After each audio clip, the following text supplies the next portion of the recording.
Okay guys, welcome back na naman sa aking YouTube channel. No? Sa ngayon pag-uusapan natin yung in-game updates nitong si Nycro. So may mga additional sila, may mga binago, tapos may mga adjustment. So i-recap muna tayo dun sa previous nating content regarding dun sa 8 new events will be launched. So including na dyan yung Nycro 7 days check-in.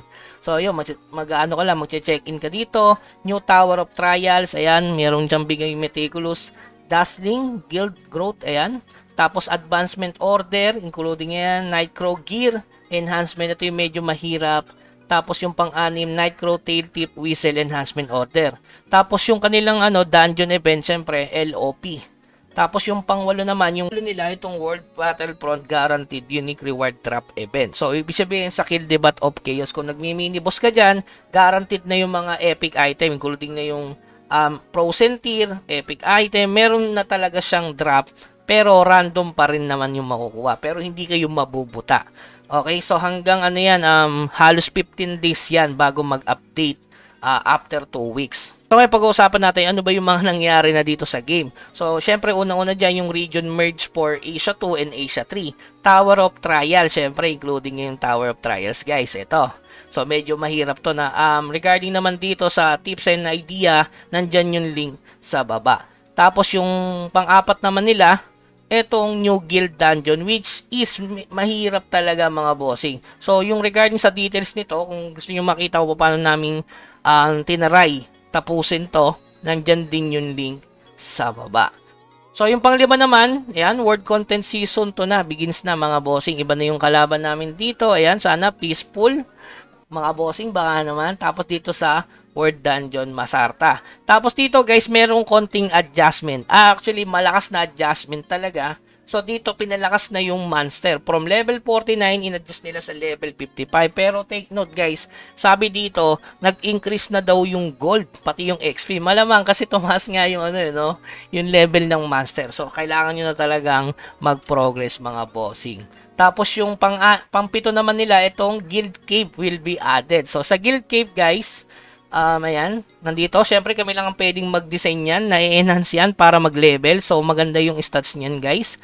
Kita nyo naman kung gaano kalakas yung bigay niya kapag napa-level 20. So, paano magpapa-level to? So, idea lang sa mga, sa mga ka-guild ko. Pwede kayong bumili dito. Ayan, 700k lang. Ang maganda naman to guys, hindi naman to libre na Pag donate mo libre, may bigay yan na 700 guild coins which is makakatulong sa inyo sa pag-iipon din ng guild coins. Kasi sobrang hirap ng guild coins So isa to sa mga magbibigay na sa inyo ng guild coins. Tapos gold coins lang ang gagamitin. 700k, weekly lang naman yan guys. Gawin nyo, 100k per day, di ba? So donate nyo lang sa Cape. Nakatulong ka na sa guild nyo, lumakas pa yung stats mo, meron ka pang guild coins. Okay? Tapos, para ma-unlock nga pala yun, guys. So, may additional sila dito sa may guild traits nga pala. Yan. So, pwede nyo siyang i-level 2 yung tindahan. So, ito guys, ayan Wool bundle. Para ma-unlock siya, i-level 2 nyo to. Para ma-open. Baka kasi tanongin nyo, Kuya Bugs, paano i-open yun? Yun.